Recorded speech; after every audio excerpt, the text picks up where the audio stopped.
My dearest Anne, by the time you get this letter, we should have finished in Calcutta and be on the way home to Salem. It was good fortune that we passed the Salem ship on our way back that would carry this letter to you. I pray that you are well. I miss you dearly. It has been a long, hard trip. Last week, a bad storm washed 2 of the young sailors overboard. They were not but 14 years old. We have been chased by pirates and had to use arms to keep them off the deck. We have been to 10 ports in the past 9 months, and each has been an adventure. The captain is trading well, and we should make a good profit. Keep in good health.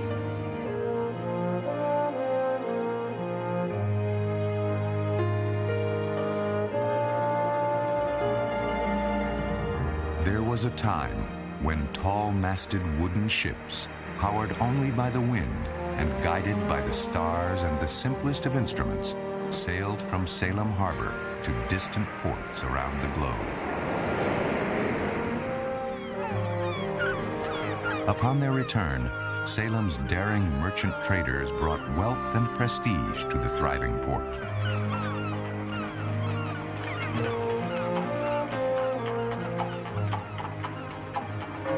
For a few exciting years, when the country was young, Salem was considered the Venice of the New World.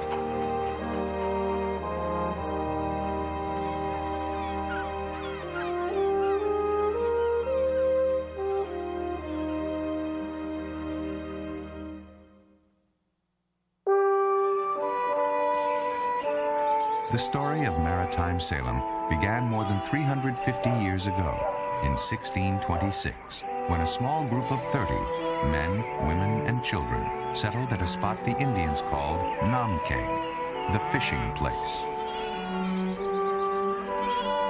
It would later be called Salem, after the Hebrew word shalom, which means peace.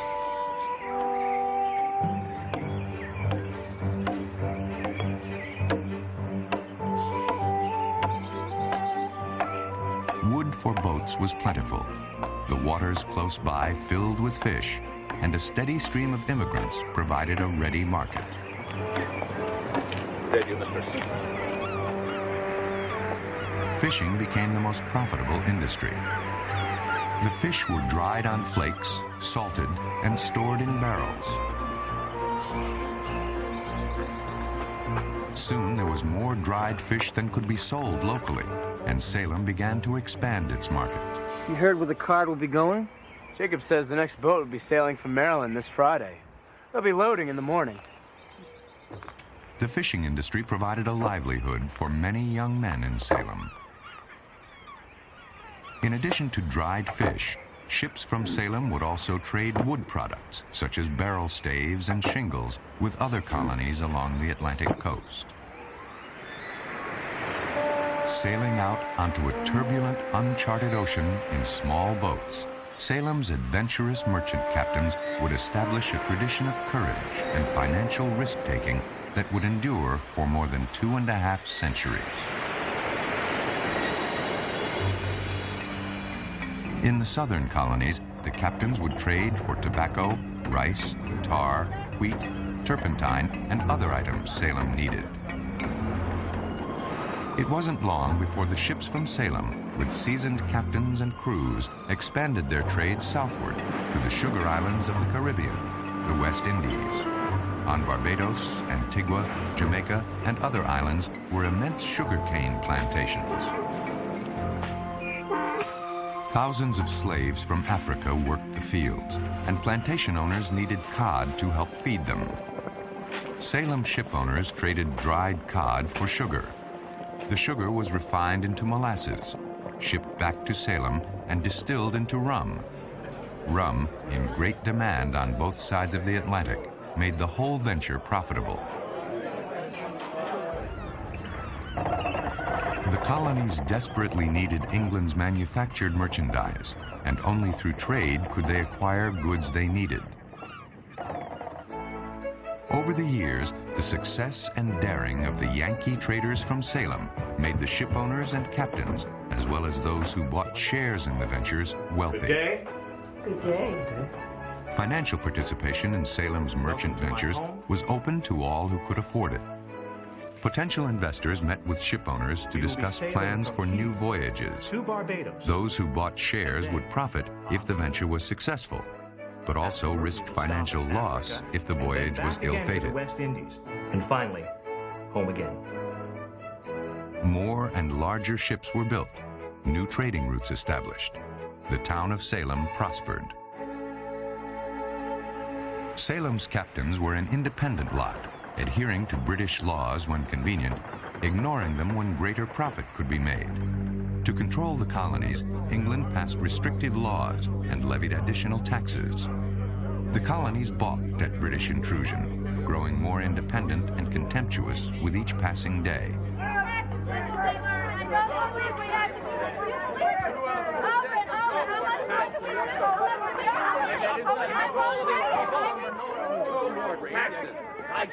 It's not right, I tell you. We're paying too much. They're bleeding us to death.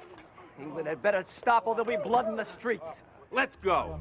Dissatisfaction soon turned to open defiance. British goods were boycotted. Smuggling increased. On April 19th, 1775, the first shots were fired in Massachusetts.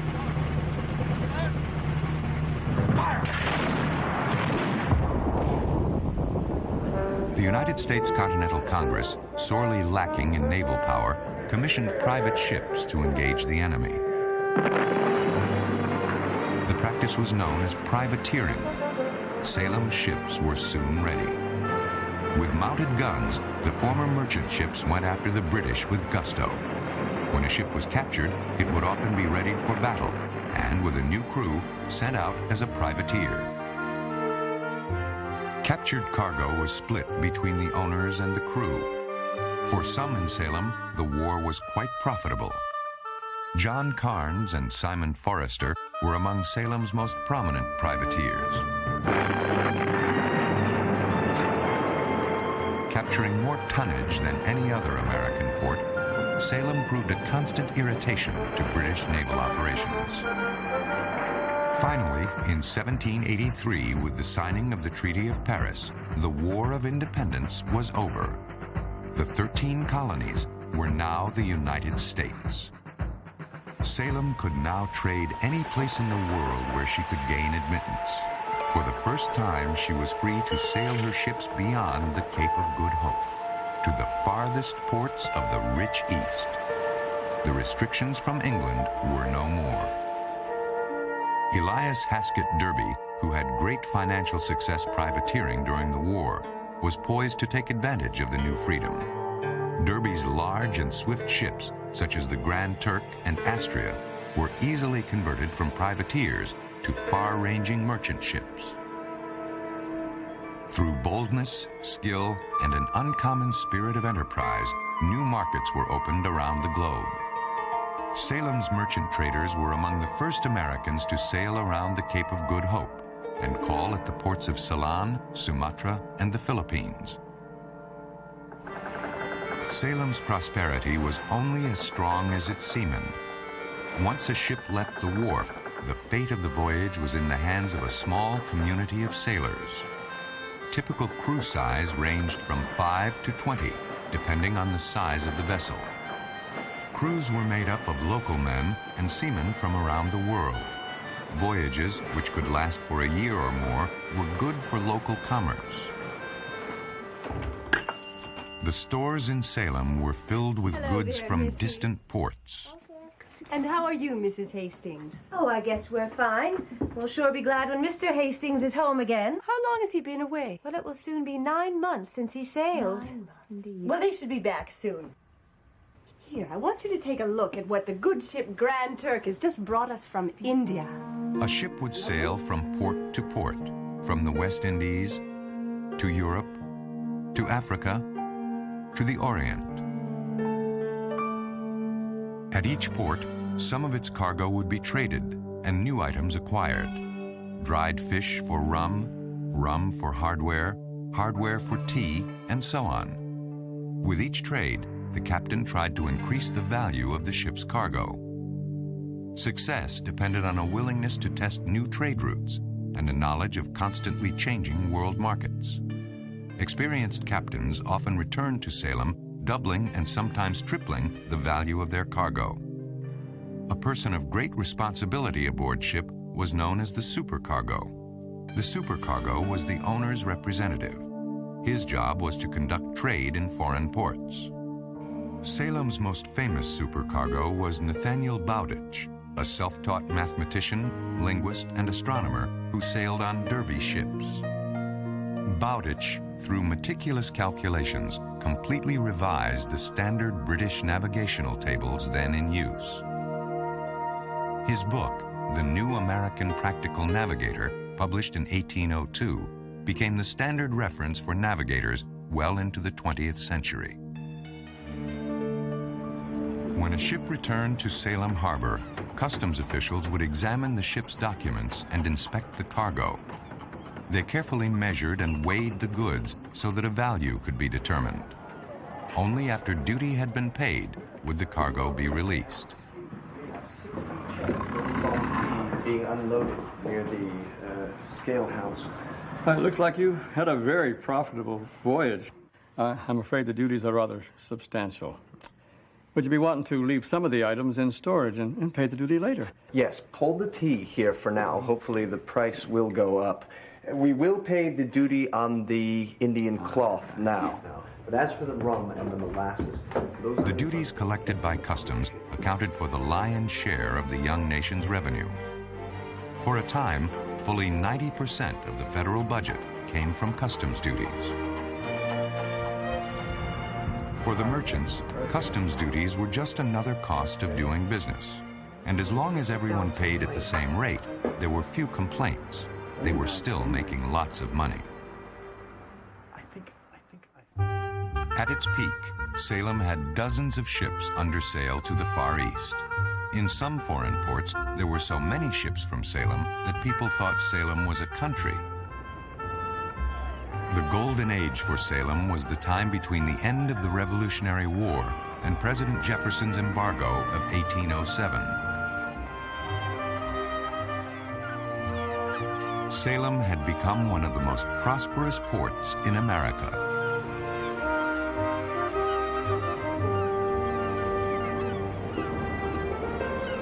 But during this period, England and France were at war and did not respect American neutrality. Their ships frequently harassed and captured American merchant vessels.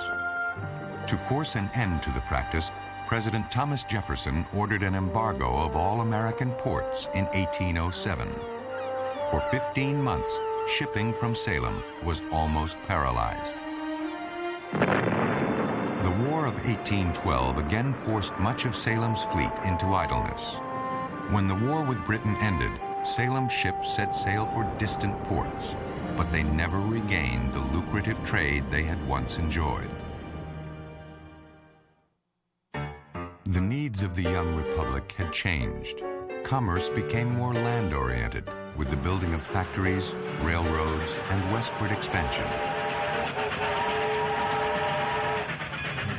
Manufacturing became the main industry of Salem, as most international trade shifted to deeper ports.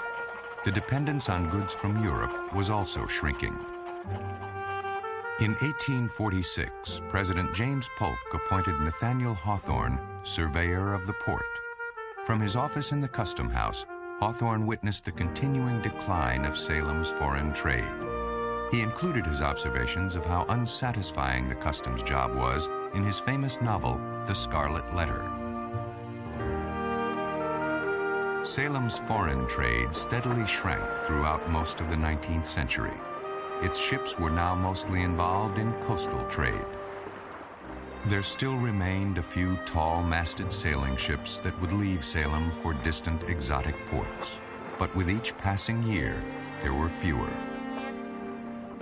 In 1893, the ship Mindoro, the last of Salem's foreign trading vessels, tied up at Derby Wharf. She would sail no more. It was the end of an era. Over time, the wharves and warehouses would be abandoned.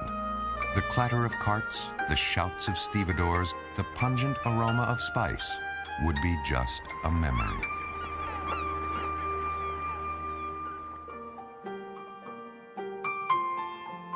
From Java, Sumatra, and Old Cathay, another ship is home today. Now in the heat of the noonday sun, they are unloading cinnamon. And even here in Townhouse Square, the pungent fragrance fills the air. Oh, nothing is quite so exciting to me as a ship just home from the China Sea. So I will go down to the harbor soon and stand around all afternoon. The legacy of those Salem sea captains, Yankee traders who sailed the world's oceans, will always endure. The wealth they brought back, through their skill and courage, played a crucial role in the building of a young nation.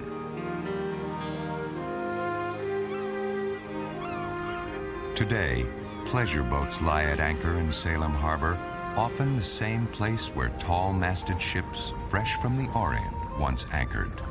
And fishermen still slip out in the early morning fog to haul their catch, just as the first settlers did in Salem 3.5 centuries ago.